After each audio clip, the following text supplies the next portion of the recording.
Charlotte, man. What's going on? How's this compared to all the other All-Star games? Oh, we started. Hold on. Let me get comfortable. Let me get comfortable. I think the comparison thing will never stop, and I think it's great for the game. People are always going to make comparisons. What player remind you of him? What this guy does similar to that guy. So I've never tooted my nose up or had anything to say with the comparisons to me and Zion to me. I think it's great. I think it's great for the game. With his athleticism, what we all see, his ability to jump up well beyond the 10-foot rim is incredible. I think what's also incredible is at his size, his speed, his agility, his quickness. And then to add on to that, I think he's just a great kid. Every time, the media has asked him questions, he's always been right on and very humble about it. He's humble about the fact that he gets to play the game that he loves every single day. And I love everything about him from the outside looking in. I've never met the kid, but I love everything about him, and he keeps the main thing, and that's the game of basketball and being a part of something that's special, which I think that Duke program right now is special, not only with him, but with RJ, with Trey, and also, excuse me, and also with Cam Reddish. So I think they're great, and they get to be around the greatest coach of all time, and Coach K. So I mean, it's an unbelievable thing that for Zion and for the rest of those guys to be able to be in a position where I can have my own school. It's not about me; it's about the kids that's in there. It's never been about me. I'm just a platform, and I am the voice and the guy that can be able to put it together, but it's so much deeper than me. It's not only the kids that's at my school, but it's also the faculty members, it's also the teachers, it's also the people, the security guards, it's everybody that's inside there, the chefs, the head chefs, the custodians, everybody that has anything to do with making sure the IPS school runs on a day-to-day basis and runs smoothly for my kids to be able to succeed. So it's an honor, and I take it very seriously. I check up on my kids weekly to see how they're doing, and it's been great so far, and we want to continue that. I think I've always loved Kyrie from before I met him to when I became his teammate to even now. I've always thought he was special. I think he has there's a reason why it's really only 24 of us here this weekend, and he's here for a reason. So the phone call, more than for me, I think just to see his growth. It takes a real man and a real person to understand who they are, to be able to call or to do anything and be able to see their wrongdoings or believe they have some wrongdoings, and then be able to come to grips with that and be able to either to apologize or say that at that point in time I thought I was ready for something, but I really wasn't. And I'm not here I really don't want to talk about it too much because it's not for everybody. It's not for the media to be able to start writing things and how you guys like to do it. Not saying you particular or you, Dave. I know you guys, but I don't know everybody here. I love Kyrie. I love everything about Kyrie. I've loved his family. And I definitely love his shoes in this game. And my kids love his shoes in this game too. So it's all good. I think everything in life you have to appreciate, no matter if it's good or bad. So, like you said, it's been 1 year since, it was the call out of shut up and dribble. And, at that very moment, I knew at that moment that I was bigger than just basketball, and I had to say something. And because it wasn't just about me, it was about all of us. They'd be telling you guys to shut up and just write. You guys not having a platform, or just shut up and be a doctor, or just shut up and be a lawyer, or just shut up and be a teacher, or just shut up and do whatever your occupation is. And I just think that's unfair to all of us because we are so much more than what our occupations say or what our name tag says. So for me to be able to have this platform as I did 1 year ago, and to me to be able to have that feeling throughout my body when I heard that, I think it has not only resonated with me, but it's resonated with a lot of people to be able to feel like they can be more. And so, like I said, I thanked her for that moment. and we all should thank her.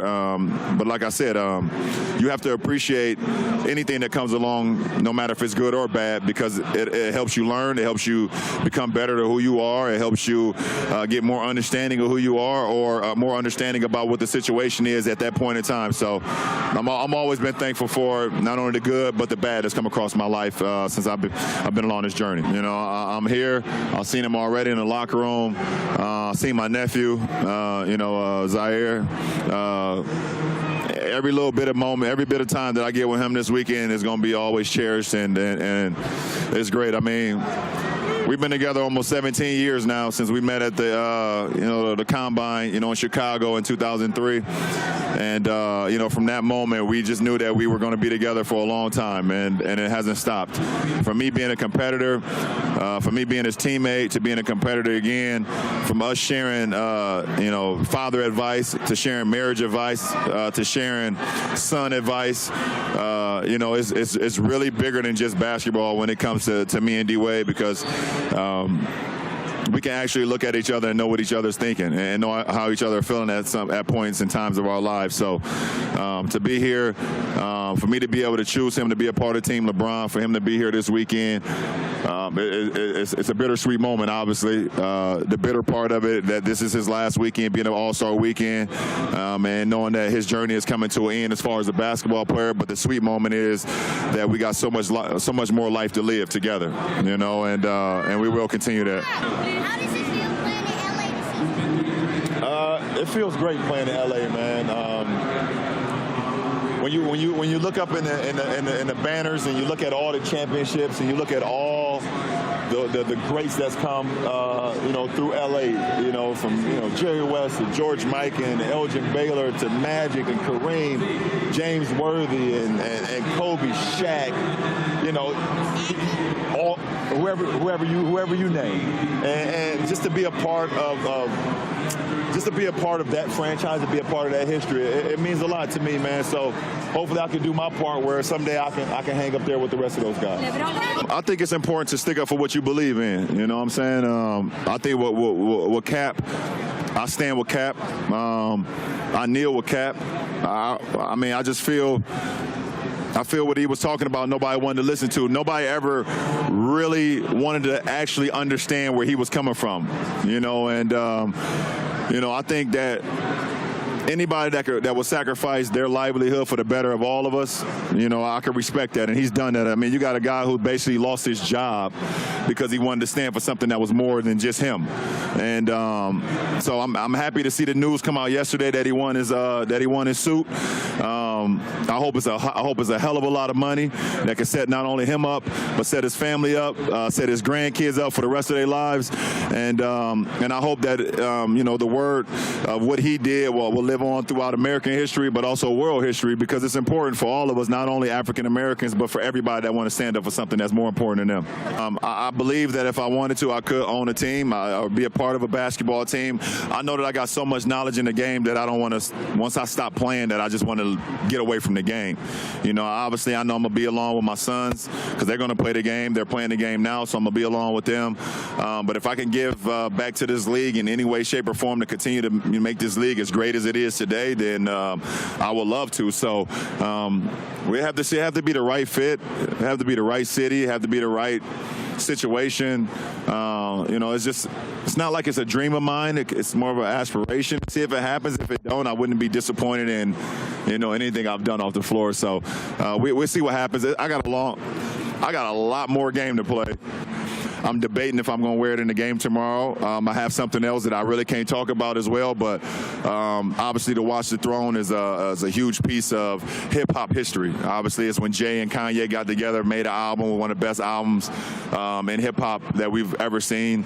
And for me to be able to have a shoe to calibrate and collaborate with that moment is huge. At that time, I got an opportunity to see Jay and Kanye actually wear the Watch the Throne throne kicks at that moment on stage when they're performing at their concert. And for me to bring that all the way back to fruition, be here this weekend with the Watch the Throne 16s, it's pretty cool for not only me, but it's cool for all sneakerheads. It's cool for anybody that loves sneakers and inspirations and stories behind sneakers. So I'm just happy to be a part of the sneaker world and be a part of the, having my own signature shoe.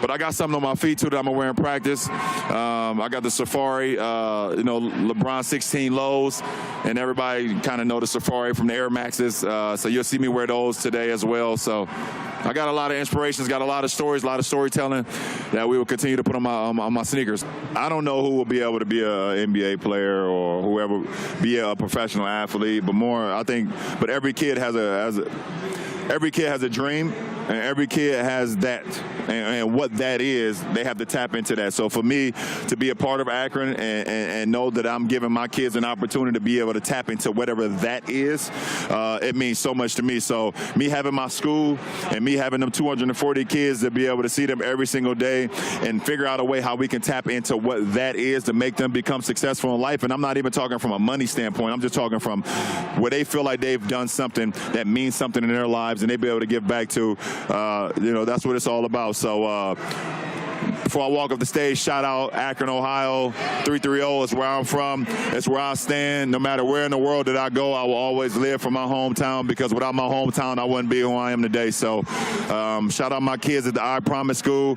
I got a lot of my 330 ambassadors here this weekend doing a lot of groundwork in North Carolina and in Charlotte, giving people what we do on a day-to-day basis back in Akron. So, I love you all. I love the media. You guys are my friends.